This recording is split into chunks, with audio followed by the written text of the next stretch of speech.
Hello everyone, मैं advocate माया। जैसा कि आप सब जानते हैं, मैं अपने यूट्यूब चैनल के माध्यम से आपको लॉ से रिलेटेड जानकारियाँ देती हूँ। ठीक है, तो अगर अभी तक आपने मेरे यूट्यूब चैनल को लाइक, शेयर, सब्सक्राइब नहीं किया है तो सबसे पहले आप मेरे यूट्यूब चैनल को लाइक, शेयर, सब्सक्राइब कर दें और बेल आइकन को ज़रूर प्रेस कर दें ताकि मैं जो भी वीडियो बनाऊँ उसका नोटिफिकेशन आप तक पहुँच सके।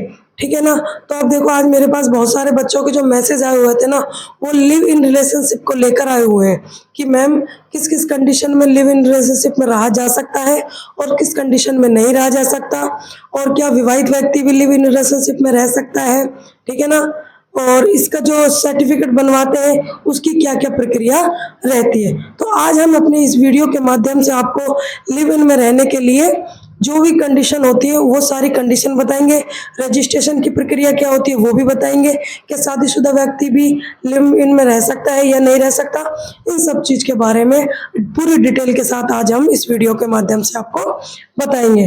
ठीक है ना। तो सबसे पहले जानते हैं लिव इन में रहने के लिए कौन कौन सी कंडीशन होती है। ठीक है ना। देखो, सबसे पहले तो ये है कि जो भी व्यक्ति लिव इन रिलेशनशिप में रहना चाहता है, जिस सबसे पहले देखो ये बता रही हूँ मैं आपको, जो लिव इन रिलेशनशिप में रहने वाला व्यक्ति शादीशुदा नहीं होना चाहिए। सबसे पहली प्रायोरिटी है वो दोनों मैरिड नहीं होने चाहिए। अनमैरिड व्यक्ति लिव इन रिलेशनशिप में रह सकते हैं। दूसरा है दोनों पार्टनर बालिग होने चाहिए, यानी कि दोनों बच्चों की उम्र 18 साल से ऊपर होनी चाहिए, उनकी उम्र 18 साल से नीचे नहीं होनी चाहिए। 18 साल से कम उम्र के बच्चे लिव इन रिलेशनशिप में नहीं रह सकते हैं। ठीक है ना। और अगर दोनों पार्टनर, मतलब यदि अगर मान लो कोई व्यक्ति विवाहित है तो उसमें से उसका जैसे जो कोई दूसरा पार्टनर है वो या तो उसकी मृत्यु हो जानी चाहिए या उसका डिवोर्स होना चाहिए। ठीक है ना।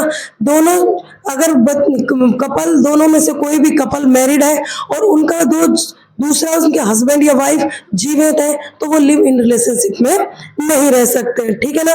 चौथी कंडीशन है दो जो तलाकशुदा लोग हैं वो भी लिव इन रिलेशनशिप में रह सकते हैं। ये तो थी लिव इन रिलेशनशिप में रहने की कंडीशन। ठीक है ना। अब हम बात करेंगे कि क्या शादीशुदा लोग भी लिव इन रिलेशनशिप में रह सकते हैं या नहीं रह सकते। देखो देखो शादीशुदा व्यक्ति लिव इन में नहीं रह सकता है। ठीक है ना। वो नहीं रह सकता, क्लियर ये बात है। ठीक है ना। सुप्रीम कोर्ट ने कहा है कि लिव इन में रहना कोई अपराध नहीं है, लेकिन जो शादीशुदा व्यक्ति है वो लिव इन रिलेशनशिप में नहीं रह सकते। ठीक है ना। 18 साल से कम उम्र के लड़के लड़की भी लिव इन में नहीं रह सकते हैं।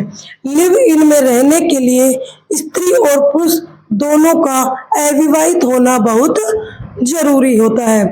तलाक के बाद लिव इन में पार्टनर्स के साथ रह सकते हैं। ठीक है ना। अगर जैसे मतलब कोई व्यक्ति शादीशुदा है और उसने अपने वाइफ को या वाइफ ने हस्बैंड को तलाक दे दिया है तो वो किसी थर्ड पर्सन के साथ लिव इन रिलेशनशिप में रह सकता है। ठीक है। लिव इन में बच्चे को जन्म देने का हक तो होता है, लेकिन बच्चा गोद नहीं लिया जा सकता है। देखो, सुप्रीम कोर्ट ने स्पष्ट रूप से कहा है कि अगर आप लिव इन रिलेशनशिप में रह रहे हो तो अगर आप लिव इन में रहने के बाद अगर आप दोनों के बीच में जो शारीरिक संबंध बनते हैं, अगर उसके बाद अगर बच्चा होता है तो बच्चा करने का हक तो है। लेकिन अब आप सोच रहे हो कि हम लिव इन रिलेशनशिप में रह रहे हैं, कोई नहीं, कपल की तरह जिंदगी जी रहे हैं तो हम बच्चा गोद ले लें, तो आप बच्चा गोद नहीं ले सकते हो। ठीक है ना। अब हम बात करेंगे लिव इन रिलेशनशिप में रहने के लिए रजिस्ट्रेशन की प्रक्रिया क्या होती है। आप किस तरीके से लिव इन रजिस्ट्रेशन की प्रक्रिया, मतलब आप जो रजिस्ट्रेशन है वो कैसे करा सकते हो लिव इन रिलेशनशिप में रहने के लिए। ठीक है। सबसे पहले लिव इन में रहने के लिए पार्टनर को आर्टिकल 380 के तहत अंतर्गत रजिस्ट्रेशन करवाना होता है। ठीक है ना। आर्टिकल 380 के तहत उन्हें रजिस्ट्रेशन करवाना होता है। इसके बाद रजिस्ट्रेशन सेकंड है, इसके बाद आपको रजिस्ट्रेशन का स्टेटमेंट रजिस्ट्रार के सामने प्रस्तुत करना होगा, ठीक है ना। तीसरा है स्टेटमेंट पेश होने के बाद रजिस्ट्रार जांच करेंगे कि पार्टनर्स आर्टिकल 380 के तहत आते हैं या नहीं आते। क्यों कभी कभी ये होता है कि शादीशुदा लोग भी अप्लाई कर देते हैं, ठीक है ना। उसका मतलब पार्टनर जीवित होता है तब भी वो उसके लिव इन रिलेशनशिप में रहने के लिए अप्लाई कर देते हैं। तो इसमें क्या होता है, जो रजिस्ट्रेशन करवाते हैं उसमें जो रजिस्ट्रार होता है वो इसकी जांच करता है कि आप आर्टिकल 380 के तहत आप इस चीज के लिए एलिजिबल हो या नहीं हो, ठीक है।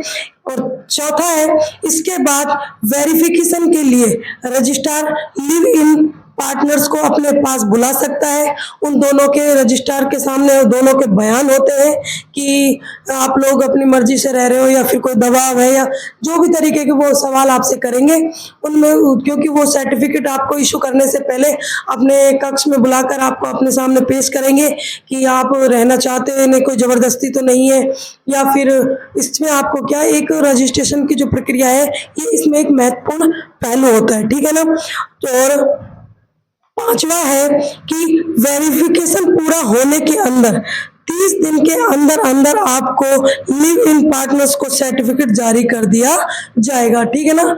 जैसे ही अब रजिस्ट्रार को लगेगा कि आप दोनों लिव इन रिलेशनशिप में रहने के लिए एलिजिबल हैं और आपको अगर मतलब आपका जो रजिस्ट्रेशन की प्रक्रिया है वो सब सही पाई जाती है, सारी जानकारी आपकी सही पाई जाती है, तो आपको 30 दिन के अंदर अंदर आपकी जो सर्टिफिकेट है वो आपको जारी कर दिया जाता है, ठीक है। उसके बाद आप दोनों लिव इन रिलेशनशिप में खुलेआम रह सकते हो, आपको जीने का पूरा हक होता है, ठीक है। और भी लिव इन रिलेशनशिप से अगर आपको कोई भी जानकारी आपको चाहिए तो आप मेरे कमेंट बॉक्स में जाकर आप मुझे मैसेज कर सकते हो, और भी किसी भी लॉ से संबंधित और भी कोई जानकारी है जिस भी प्रकार की आपकी रिक्वायरमेंट होगी मैं आपको वीडियो बनाकर उसके माध्यम से आपको जानकारियां दे दूंगी, ठीक है। ओके बाय, धन्यवाद।